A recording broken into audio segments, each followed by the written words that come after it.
In a sun-drenched jungle clearing, Mowgli hones his hunting skills with Baloo, displaying an instinctive prowess. Yet, the faint sounds of distant construction pull at Mowgli's focus, a subtle unease flickering in his eyes. Baloo's watchful gaze captures Mowgli's distraction, his expression a mix of concern and understanding. Baloo warns gently, "They are not like us, little brother," his voice a low rumble against the jungle's hum. "They will not understand your ways," Baloo finishes, trying to hold Mowgli's straying attention.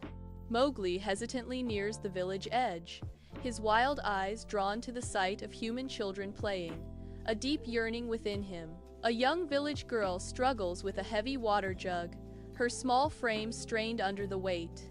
Instinct takes over as Mowgli uses his jungle strength to aid her, a silent offering of help. Fear gives way to a tentative smile as the girl offers Mowgli a piece of fruit, a gesture of budding friendship.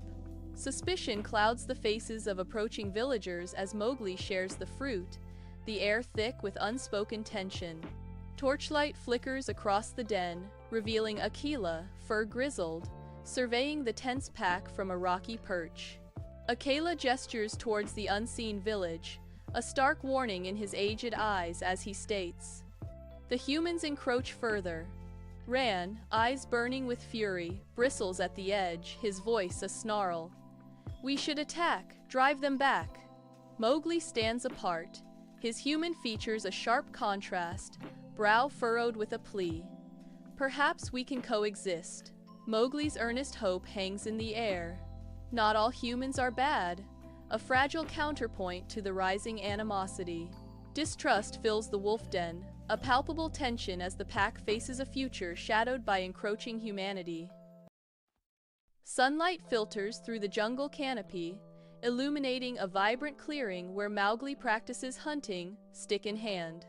Baloo playfully dodges Mowgli's strikes, his movements a dance of affection amidst the humid air. Bagheera watches from the shadows, his sleek form a contrast to the playful scene. Shere Khan's been more active lately. Bagheera's concern is palpable as he adds, "We need to be prepared." Baloo dismisses the worry with a carefree grin. "Relax, Bagheera, the kid's having fun." In the wolf den, firelight dances on the walls as Akela surveys his pack from a rocky ledge, wisdom etched in his grizzled face. Grey Brother steps forward, his fur ruffled, bearing grim news. "Shere Khan has been encroaching on our territory." The shadows deepen as Grey Brother continues. "He's been intimidating the other animals, taking what he wants." Beside Grey Brother, Mowgli stands firm, his expression resolute. "We need to stand together. We can't let him bully us." Akela's gaze softens as he acknowledges Mowgli's courage. "We must protect our own." Akela fixes his eyes on Mowgli. "Your knowledge of the jungle will be vital." Mowgli, Baloo, and Bagheera stand ready at the ravine's edge, a trap set for their enemy. Mowgli expertly manipulates vines, creating a mesmerizing dance to distract Shere Khan. Baloo, with a mischievous glint, bellows a challenge, his voice echoing through the ravine. Shere Khan bursts into view, his eyes blazing with fury as he confronts the trio. Shere Khan roars, "You think you can stop me, man-cub?" Mowgli bravely replies, "This is our home, you won't take it."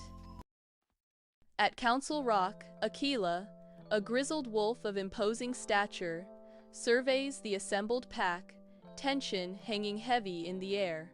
Ruka, a young wolf, stands before Akela, his posture a mix of fear and defiance under the watchful eyes of the pack. Baloo, the great brown bear, and Bagheera, the sleek panther, observe from the periphery, their expressions conveying concern. Mowgli, the human boy raised by wolves, stands beside Ruka, his gaze darting between the accusers and the accused. In the dim light of Mowgli's hut, Baloo's shadow stretches long as they gather. Mowgli, cross-legged on the floor, his young face set with determination, declares, "I am convinced Ruka is innocent." Baloo, ever cautious, warns, "Easy there, little britches. Caution is a friend in times like these." Bagheera's sleek form blends with shadows as he advises Mowgli, Trust your instincts. The flickering oil lamp dances light across their faces, emphasizing the gravity of the moment. Mowgli's resolve hardens. I will investigate on my own. I must uncover the truth. Mowgli moves like a shadow, barefoot on the damp earth, tracking the sinister whispers of jackals in the night. The forbidden river exhales mist as Mowgli peers through bamboo, drawn into a conspiracy veiled in shadows.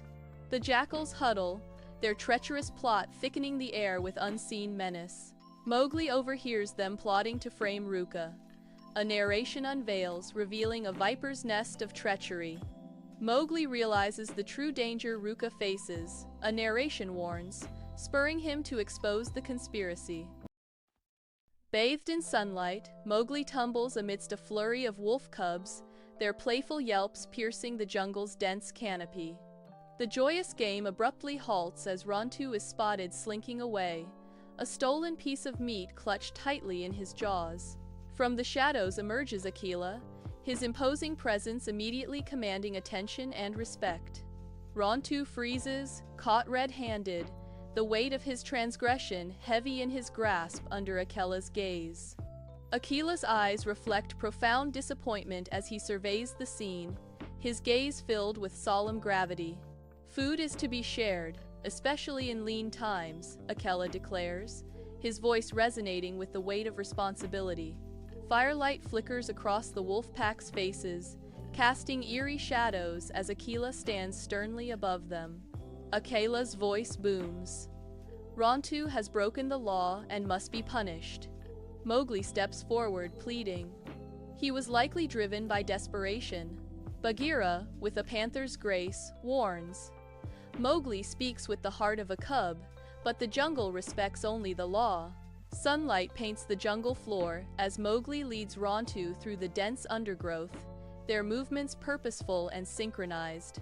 Mowgli reveals the jungle's secrets, pointing out edible plants as Rontu listens, his eyes reflecting newfound respect. The air is alive with the scent of damp earth and blooming flowers, nature's symphony surrounding the two figures.